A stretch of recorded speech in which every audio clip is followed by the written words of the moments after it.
Assalamualaikum warahmatullahi wabarakatuh. Sahabat, di kesempatan kali ini saya akan membahas tentang pendakian di Gunung Slamet dan juga tentang misteri-misteri yang pernah dialami oleh sahabat saya Nas Pringadi Basuki dan pengalaman-pengalaman misteri yang pernah dialami selama melakukan pendakian di Gunung Slamet.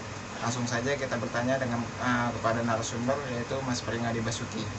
Oke, Mas Pringadi Basuki, silakan ceritakan pengalaman-pengalaman mistis Anda dan pengalaman-pengalaman perjuangan Anda ketika Anda mendaki di Gunung Slamet. Pertama, saya perkenalkan, nama saya Pringadi Basuki. Tahun 2015 Ya, naik di Gunung Slamet, jalurnya Belambangan. berarti lewat jalur Belambangan ya, Mas? Iya. Ya. 2015 kita naik ke Gunung Slamet di hari Sabtu. Keadaan cerah. Dari Belambangan, dari pos 1 itu perjalanan sekitar 3 jam dari bawah. Dari bawah sampai ke pos 1 atau sampai ke puncak? Itu 3 jam satu. Pos 1. Di pos 1. Terus Dari pos 1 sampai sebelum dari pos 1 kita istirahat, namanya pos Bayangan. pos Bayangan ya. Dari pos Bayangan kita naik itu sekitar 3 jam dari bawah, Pos dari Bayangan. base camp. Oke, pos Bayangan itu apa sih, Mas? Maksudnya kok namanya tuh pos Bayangan gitu? Jadi itu bukan suatu pos yang asli, itu cuma bayangan doang, sebutnya pos Bayangan. Pos Bayangan. Dari pos Bayangan kita naik sekitar 20 menit 20 menit menuju ke pos 1. pos 1. Dari pos 1 itu kita naik ke pos 2. Pos 2 itu sekitar 1,5 jam pendakian. Dari dari Gunung Slamet, dari pos 2 kita ke pos 3 itu makan waktu sekitar 2 jam. 2 jaman ya. Oh, lama juga ya, Mas. Iya. Lalu apa lagi, Mas? Kenapa di pos 4 itu adalah pos Samarantu? Pos Samarantu. Itu sebutannya gini, pendakian di pos 4 itu nggak dibolehkan mendirikan base camp karena dilarang dari bawah Gunung Slamet, dari penduduk maupun kuncennya lah, kategori kuncennya itu nggak dibolehkan ngecamp di pos 4 karena itu samar itu suatu yang tidak dilihat, hantunya itu sama-sama hantu, jadi nggak boleh. Di pos 4 itu ada sebuah pohon besar. Di pos 4 itu ada pintu gerbang goib. Kalau Anda yang merasakan naik ke Gunung Slamet ya, itu di dari pos 4 sampai pos 5 itu sekitar 1,5 jam untuk ke pos 5. Dan dari pos 5 sampai pos 6 itu makan waktu sekitar 1 jam 20 menit. 1 jam 20 menit ya. Itu ke pos 6. Dari pos 6 kita ke pos 7. Kita ngecamp sebaiknya para pendaki itu bagusnya di pos 6 atau pos 5. Nah, di sana itu ada suara, katanya ada mistis. Dari itu suara azan itu karena suara mantul dari bawah ke pemukiman warga ya. Ada jalur juga pas di pos 8 itu nanti kita ada namanya itu sebuah ladang. Pas di pos 8 itu kita menghormati yang pernah pendakian, kalau nggak salah orang Perkerto, meninggal karena jatuh di jurang, makamnya di situ.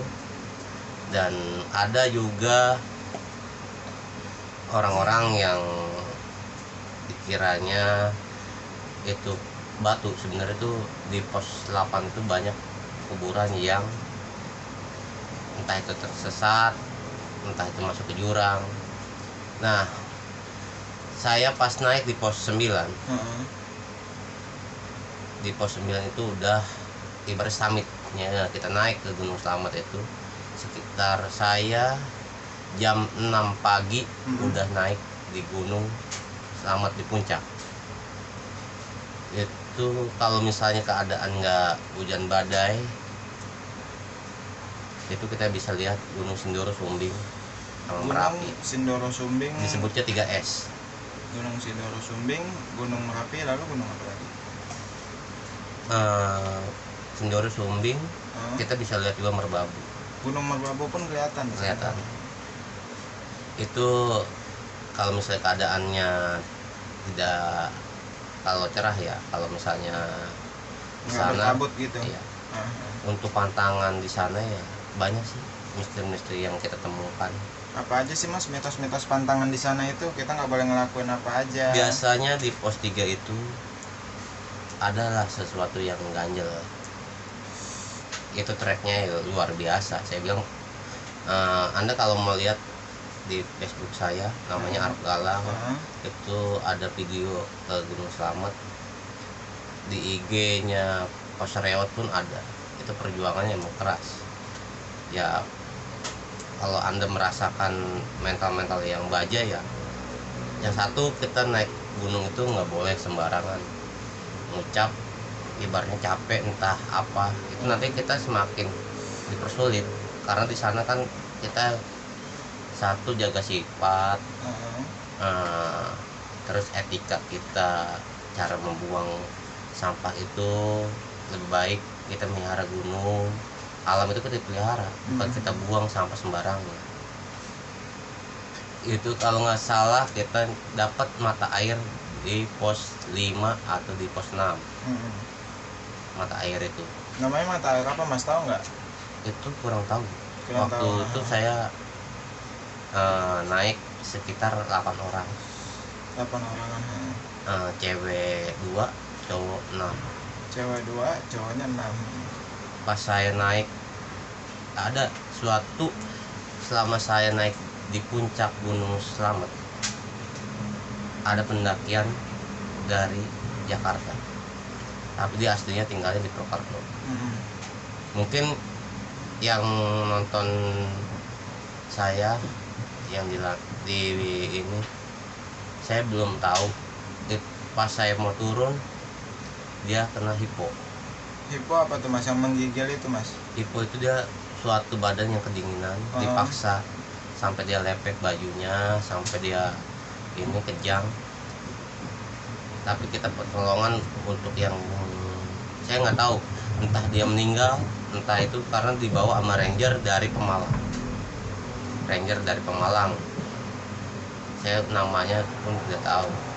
Saya ngasih baju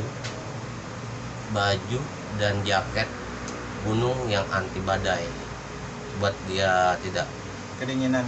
Tapi karena dia posisinya udah kaku, ya nggak tahu ya, Allah alam. Entah itu meninggal apa enggak, saya nggak tahu. Saya hampir di Gunung Slamet, pas mau udah nyampe di gunung itu hujan badai, pas mau turunnya itu saya tersesat. Hampir saya mau meninggal di Gunung Slamet itu, pasti puncak. Karena saya kehilangan kendali dan kehilangan pikiran.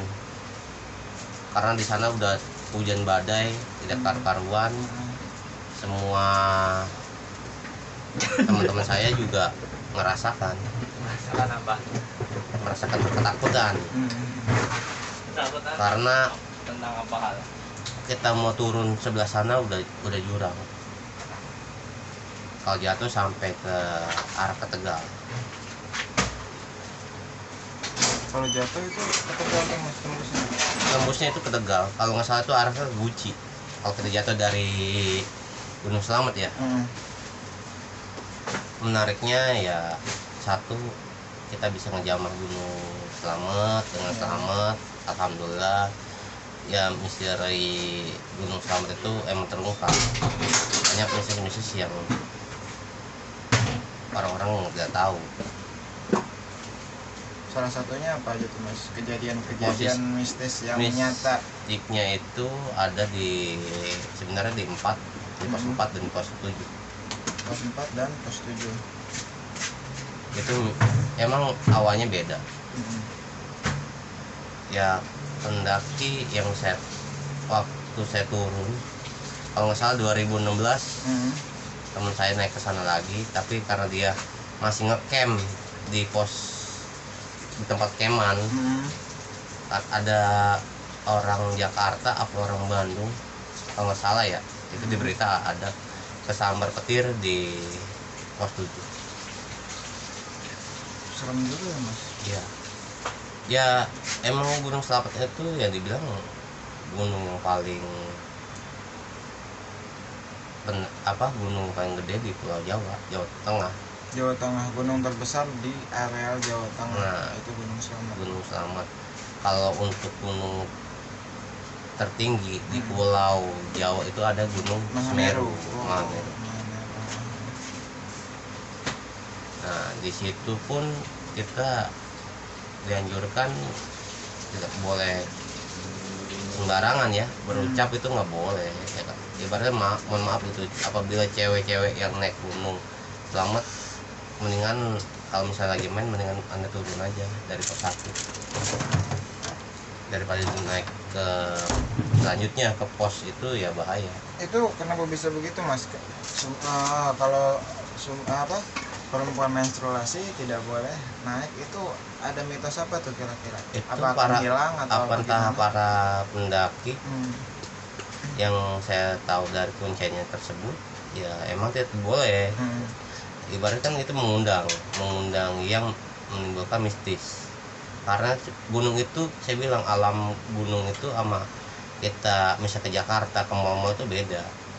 Karena itu alam terbuka. Ibaratnya gunung itu suci, ibarat sakral lah ibaratnya. Sakral. Iya. Jadi nggak sembarangan naik gunung itu seenaknya perkataan kita ngomong anjing. Ya mas, maaf gitu. Ya seperti itulah kata-kata binatang yang keluar. Iya. Gagal fokus. Takutnya, maaf guys, bukan kita menilai kata-kata kotor itu, ya tanda kutip ya seperti itulah. Iya benar. Nggak boleh sembarangan. Saya ngalamin waktu di pas kita turun dari Gunung Slamet, jujur saya lewat itu perkalian persawahan kali kalau nggak salah itu ada di pos 2. Persawahan kali ada di pos 2. Padahal itu emang benar-benar ada. Emang ada. Bayangan Emang ada. Ada. Itu banyak yang ibaratnya kasat mata kita lihat tuh banyak banget. Contohnya apa aja mas? Atau makhluk? Ya makhluk yang ada di situ ya, ada yang kayak semacam kayak kerajaan ya, nggak tahu, kerajaan goib di sana kan. Itu kita ngerasain dari saya turun itu sekitar karena hujan deras ya. Kalau nggak salah itu saya tanggal 13 Agustus pas kita turun 2015. Satu sisi itu saya lihat di Gunung Slamet emang indah, kelihatannya indah, sejuk, nyaman. Jadi untuk pendaki-pendaki yang ingin pendakian saat ini belum bisa karena keadaan COVID. Untuk biaya transportasi dan kita naik Sinar Jaya mas. Naik Sinar Jaya itu dulu saya naik itu sekitar 80.000. Dulu tahun berapa mas? 2015 kita arah ke Blambangan. Itu sekitar 80.000 naik bis Sinar Jaya. Kalau nggak salah itu 18.000. Kalau nggak salah itu eksekutif karena ada temen juga yang kerja di Sinar Jaya, harganya segitu, saya bayar 80.000.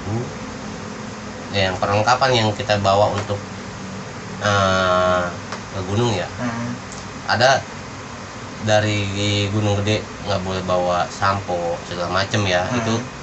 Itu mah tergantung dari kuncennya maupun dari ranger tersebut. Gitu. Yang kita bawa ke Gunung Slamet itu mendingan satu bawa madu untuk bawa ibaratnya buat stamina kita. Terus Kalau bisa bawa coki apa nggak permen ya. Minimal bawa, misalnya lagi musim kemarau kita harus bawa sekitar 15 liter satu keril. 15 liter air. Iya. Ya. Karena belum tentu kan di gunung itu ada air, ada ini. Kalau di musim hujan insya Allah sih ada. Tapi kalau misalnya musim kemarau ya belum ada. Waalaikumsalam. Jadi saya bilang untuk di Gunung Slamet jaga perkataan, sikap juga. juga. Ya jangan merasa dirinya paling kuat, paling jago. Ibaratnya nggak ada ininya. Nggak ada itu. Nah, berapa sih untuk tiket masuk ke Gunung Slamet? Itu dulu saya tuh sekitar 20.000 Mas. Dulu sekitar 20.000. 20.000. Mungkin sekarang Mungkin kisar 50 ya sampai 70 sekitar 50.000 lah. Itu luar biasa treknya, emang nggak ada dari Blambangan tuh nggak ada namanya bonus. Itu terjang habis. Itu lingkungannya terlalu, ya sih bilang ya, nguras tenaga. Kita bawa keril saya bawa keril itu sekitar 800 liter ya. Untuk 800 liter. 800 liter itu tenda, konsumsi makanan yang kita bawa seperti pop mie, kacang, gula, kopi. Beras Ya, bawa nggak Mas beras? beras itu udah ada, teman-teman kita udah ada beras, ada yang bawa kita. Berapa sih untuk konsumsi? Ya tergantung ini loh Mas. Kita naik ke gunung itu persiapin mental sama kondisi. Mendingan misalnya nge-camp sampai 3 hari, konsumsi kita harus banyak, tergantung orangnya. Jadi merasa rekan-rekan yang ingin naik ke Gunung Slamet sekarang dari Blambangan. Kenapa harus dari Blambangan Mas? Apakah treknya lebih mudah atau Emang itu pusatnya, gerbang utama itu di Blambangan. Ada berapa gerbang Mas? Kalau nggak salah itu ada 3 gerbang. Ada 3 gerbang. Yang satu adanya di Tegal, Ya. yang kedua itu dari Pemalang. Tegal, Pemalang, lalu di Blambangan 3 ya. Tegal, Pemalang, dan Blambangan. Ya. Ada lagi daerah Purwokerto juga ada. Oh, Purwokerto juga ada. Jadi kita ke gunung itu pas selesai dari gunung ya Mas, aksesoris di sana juga lumayan murah. Baju-baju hiking-nya juga pun murah-murah. Saya kangen kalau misalnya Bang, mau isolasi kita belum? Ibu-ibu masih kenal sama saya tuh. Aja. Jujur, itu paling murah makanan di pos. Epic ya? Di base camp. Apri.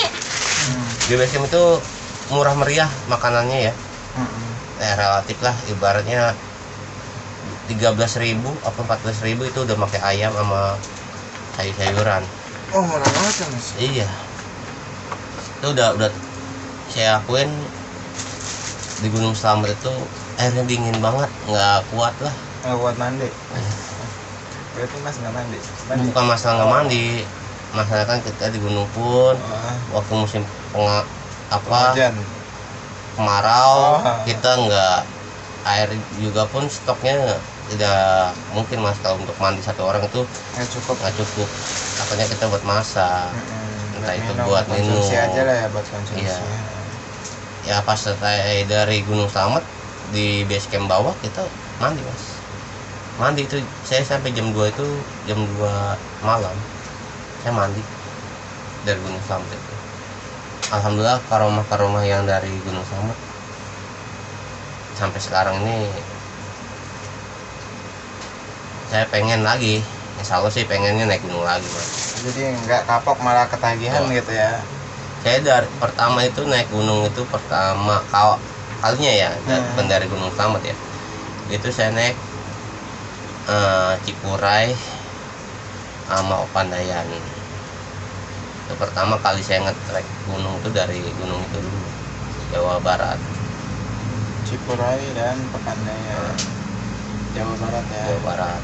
Oke mas, keindahan-keindahan panorama apa sih? Ini panorama keindahan apa yang ada di Gunung Slamet itu, pemandangannya apa aja? Terus rasa apa sih namanya, kebahagiaan atau rasa apa gitu ketika mas udah sampai di atas tuh, pengalamannya gimana? Iya. Apa berbalut dengan kebahagiaan, rasa sedih, apa Jadi gini, segala macam apa aja tuh? pas di Gunung Slamet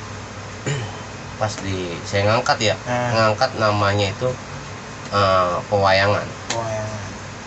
Ya mungkin entah itu diganti apa enggak, masih ada kayaknya sampai sekarang tuh masih ada pewayangan. Saya sebelum udah naik ke Gunung Slamet, saya bersyukur karena saya diberi nyampe di atas Gunung Slamet. Nah, jangan lupa kita bersyukur karena ini perusahaan Allah, gunung ini kan milik Allah semua. Benar. Nah, kita hormatin juga leluhur yang di sana. Ya, saya juga setelah kita turun dari puncak di pos 8 itu, kita kirim doa sama buat para rekan-rekan kita yang meninggal di gunung. Nah, alhamdulillah sih kita dikasih keselamatan, dan kita pun dari pos 8 itu kayak dituntun seperti ya ada binatang kecil ya, bukan burung ya, ibaratnya kayak dia nuntun kita sampai ke bawah. Ya kalau misalnya ada yang merasakan di sana ya insya Allah, tapi itu yang saya merasakan, ada binatang yang ibaratnya kayak semacam kelinci entah apa gitu, itu nuntun kita ke bawah Sampai kita ke bawah. sampai di pos 5.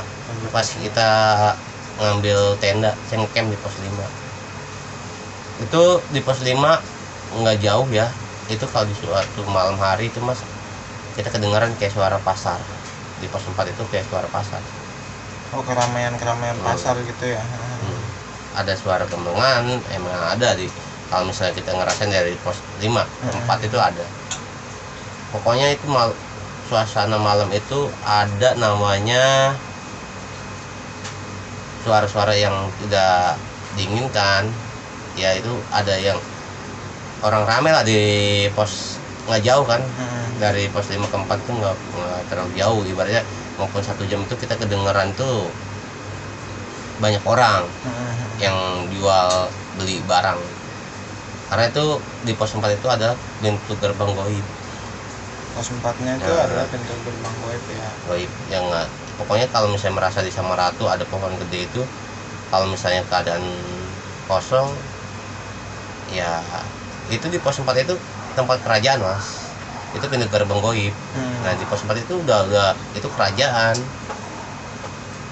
Itu kalau misalnya orang yang tahu, di sana juga pun ada ya, ada peninggalan sejarah yang kita tahu ya, entah itu pernah ada kerajaan Senopati Gajah Mada, apa dari keraton, apa dari Prabu Siliwangi pun pernah ke sana mungkin dulunya. Saya nggak ada bekas tapak tilas atau gimana mas? Ya kalau untuk tapak tilasnya di situ banyaknya yang ibaratnya punya yang tertentu, yang ibaratnya area dari Belambangan itu sebagian gunung itu kan ada jalur yang berbeda mas. Ya yang berbeda itu nggak boleh. Mungkin dulunya ya para raja dan para keraton pernah naik ke gunung itu.